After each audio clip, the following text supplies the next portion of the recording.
Hello there. May the 4th be with you. Today is the biggest day in all the galaxy. It is Star Wars Day. It is David Campbell's Christmas. Fans all around the world are celebrating, and Star Wars superfan Mick Fett is no exception. Mick, good morning to you. Good morning, guys. May the 4th be with you. And also with you, my friend. You hold the title of Australia's biggest Star Wars collector. So is this your Christmas too? How are you feeling today? It's funny because I feel a little bit like Santa Claus. I get to dress up in a costume once a year and share my toys. Well, let's go through your toys, because I used to collect as a kid too, but yours is incredible. How long did you take to accumulate all of this incredible stuff? As a child, I grew up in the obviously 70s and early 80s, and I collected like the original Star Wars toys. And then when I grew older, and they re-released a special edition, I started collecting then. That was in the late 90s, and then 25 years later, I haven't stopped. What started in one bedroom, like a shelf in one room, turned into 2 rooms, turned into 3 rooms. Next minute, the whole house is a Star Wars museum. Wow, yeah, top to bottom, every single room. How do you pick a favourite? Do you have a favourite? Yeah, there's too many, but probably my favourite would be the Australian-released Toll Toys Jawa. It's a vinyl cape Jawa, and I've got one right here, actually. Show me the Jawa. This little guy here.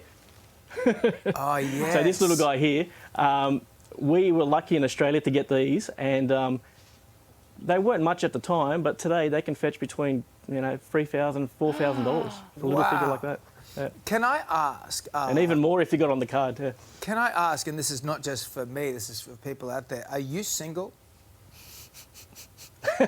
No, yeah, surprise, surprise. I'm actually, I have a partner with 2 kids. There you go. And where do they sleep? And how do you get the kids out of that room? Because that's Dad's room.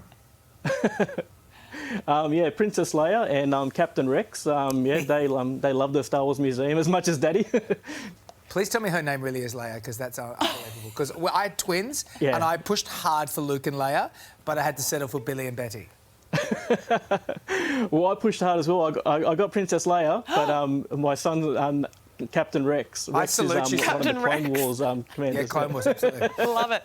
Hey, what is it about the franchise that people are so passionate about? Yeah, I think for me, like what I've realised, like attending different conventions and Star Wars meetings, like Star Walking, etc. I think the passion is in the multi-generations. Like you've got from 1977, like you had the original trilogy. Then in the 90s, you had the prequels. More recently, you had the sequels. Now you've got the live TV series.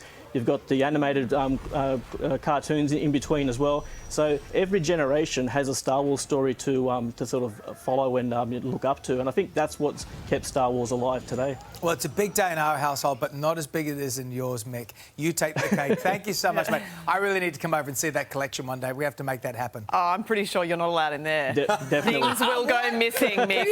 Things will go missing. I'm not light-fingered with the Lock your doors. Lock your Thanks, doors, Mick. my friend. May the 4th be with you, buddy.